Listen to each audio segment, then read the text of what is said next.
I never intended to hide my success.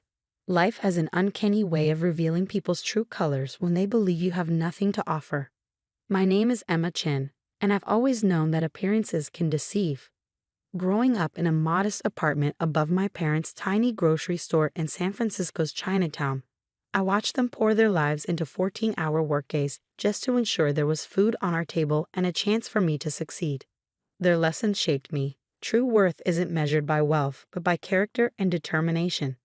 Emma, mai tin du shaiksin dijihui, my mother would say every morning as she straightened my collar, her hands worn from labor but tender as silk.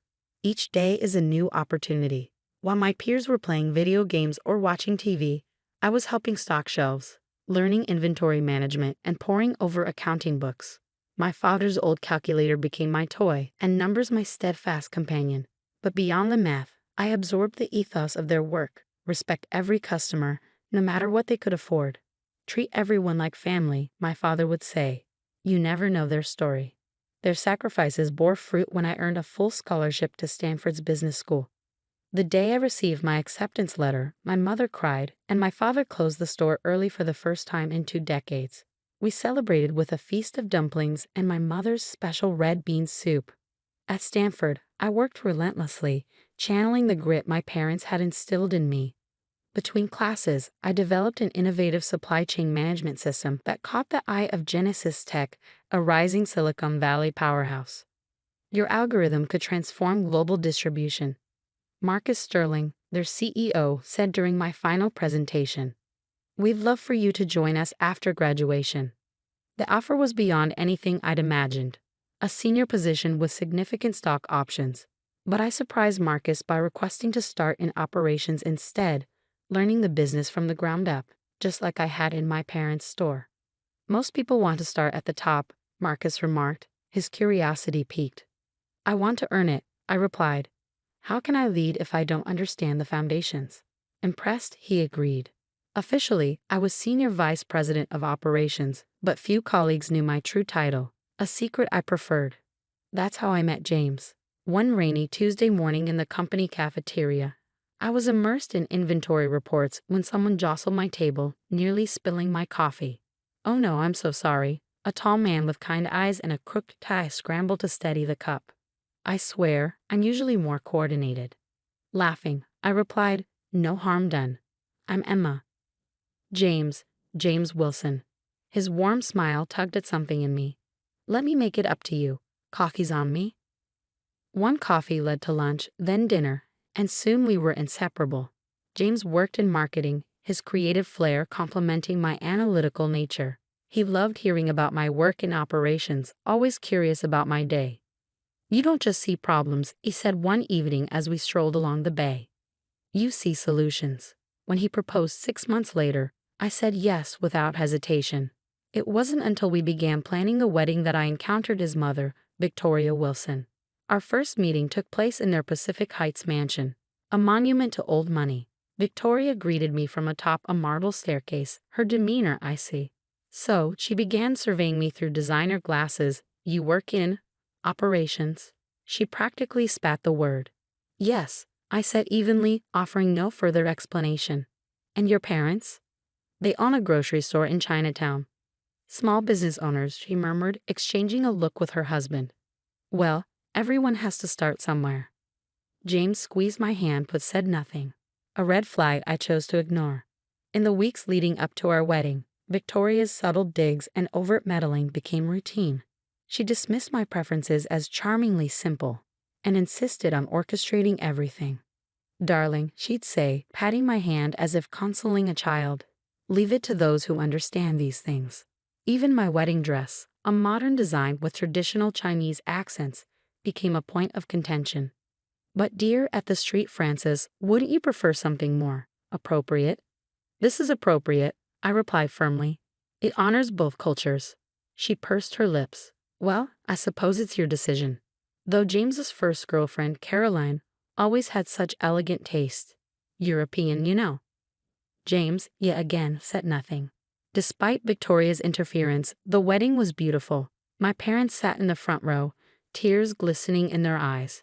Meanwhile, Victoria held court, regaling her bridge club with tales of James' accomplished cousins. Of course, not everyone marries up, I overheard her say, her tone dripping with disdain. Post-wedding life didn't ease the tension. Monthly family dinners became tests of patience as Victoria's barbs continued. Emma, dear, could you help the housekeeper clear the table? You must feel more at home in the kitchen. Or, James, Caroline just made partner at her law firm. Isn't it inspiring when people reach their full potential? By Christmas, Victoria announced a grand holiday dinner, emphasizing, everyone who matters will be there. Everyone who matters, I echoed. Yes, well, you understand. Family. James stared into his wine glass, silent as always. What Victoria didn't know was that her Christmas dinner would unravel her assumptions in ways she could never predict. But that's a story for another time. We arrived at the Wilson mansion at exactly 6 o'clock. True to form, Victoria had spared no expense. Thousands of twinkling white lights adorned the 3-story facade, and an enormous wreath with a gold bow graced the front door. Through the frosted windows, I glimpsed a dining room that looked like a luxury magazine spread, complete with towering floral arrangements and gleaming crystal. James, Emma, Victoria greeted us, her smile just as polished and cold as the silverware inside. She wore an elegant designer gown, undoubtedly more expensive than what she imagined I earned in a year. James, darling, everyone's gathered in the living room. Emma, perhaps you could lend a hand in the kitchen with the appetizers. Mom, James began, but I touched his arm lightly.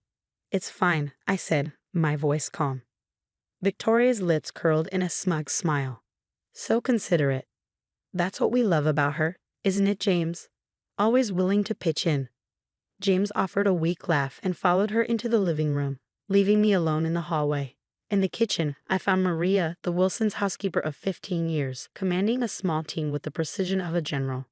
When she spotted me, her warm smile reached her eyes. Mrs. Emma, what are you doing in here? You're a guest. Apparently not, I replied with a wry smile. Still, I rolled up my sleeves and began helping her arrange the smoked salmon canapes.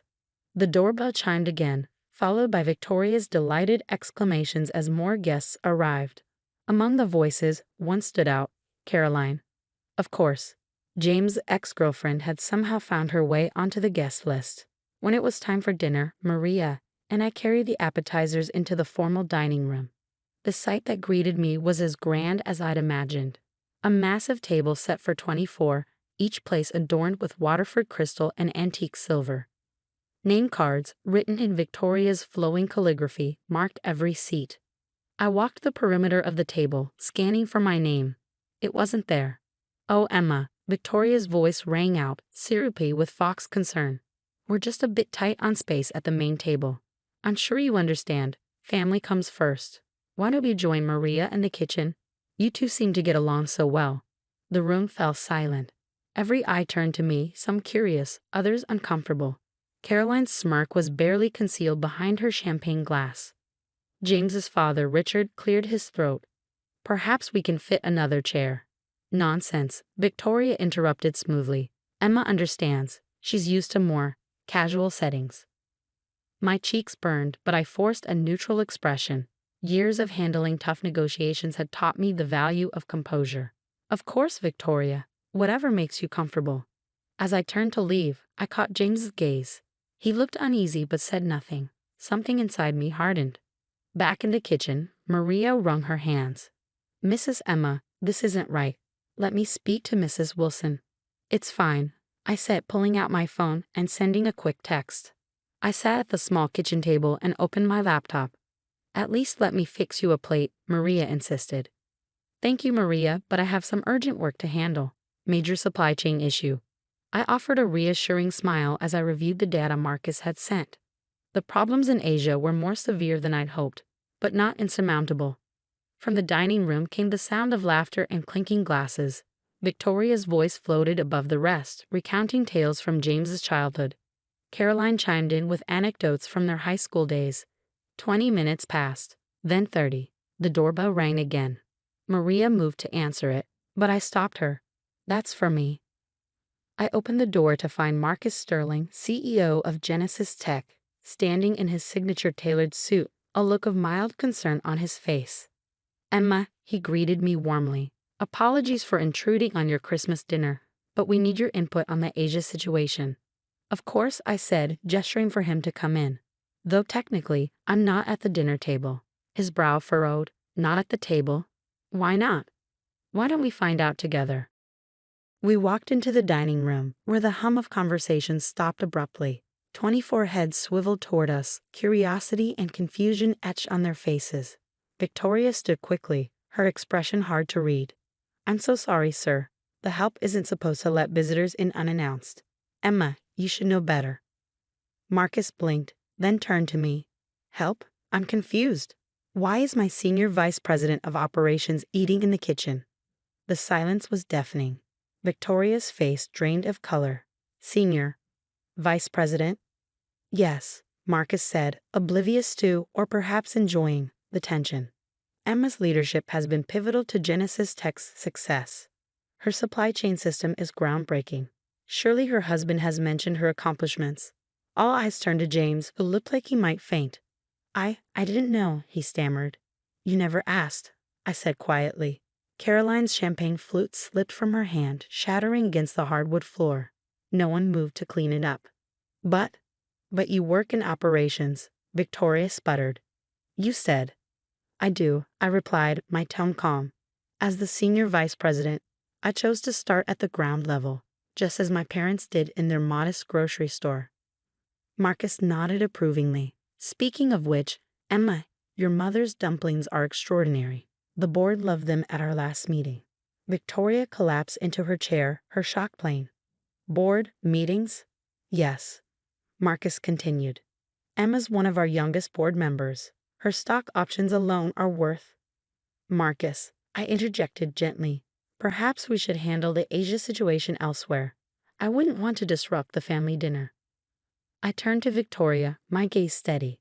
"Thank you for making my place in this family so abundantly clear. It's helped me make some important decisions." "Emma, wait," James said, finally standing. "We need to talk about this." "We do," I agreed. "But not tonight. Tonight, I have a company to run." As I left, I paused. "Oh, and Victoria, those dumplings you dismissed last month, they were a hit at our last gala, $200 per plate, quite the success with the governor." Marcus and I walked out into the crisp night air. As we approached his car, he glanced at me. "I've been wondering how long you'd let them treat you like that." I smiled faintly. "Sometimes it's better to let people show you who they really are." "And James?" "That's a decision for another day." As the car pulled away, my phone buzzed relentlessly with messages. From James, from Richard, even one from Caroline. But the one from Victoria stood out. "Emma, dear, I think there's been a misunderstanding." I turned off my phone. Asia needed my attention, and my life needed a fresh perspective. As my mother always said, each day is a new opportunity, and tonight, I'd seized mine. The next morning, I woke up in my private office at Genesis Tech, the resolution to the Asia crisis neatly tucked away in my outbox. A late-night video conference with our Shanghai partners and decisive action had steered the company away from disaster. As sunlight poured through the floor-to-ceiling windows, a knock on the door pulled me from my thoughts. "Mrs. Chen." Sarah, my assistant, peeked in. "Your husband is in the lobby." Again. This is his third attempt since dawn. I sighed and glanced at my phone. 47 missed calls, 93 texts, and an avalanche of emails. Victoria alone had sent 28 increasingly frantic messages. "Send him up, Sarah. It's time we talked." When James walked in, he looked nothing like his usual polished self. His hair was messy, his shirt wrinkled, and his tie was nowhere to be seen. His eyes darted around the room, taking in the sleek office, the awards on the walls, and the panoramic view of the bay. "Emma," he began, his voice hesitant. "This is really your office." "For the past 2 years," I replied, motioning for him to sit. "Not that you ever asked." He sank into one of the visitor chairs, his gaze dropping. "I don't understand. Why didn't you tell me?" "Tell you what? That I'm more than the girl your mother looks down on. That I've built a career while you stood by and said nothing. When exactly was I supposed to do that, James? In between your mother's jabs or your silence?" He winced. "Mom's difficult." "Difficult?" I repeated, crossing my arms.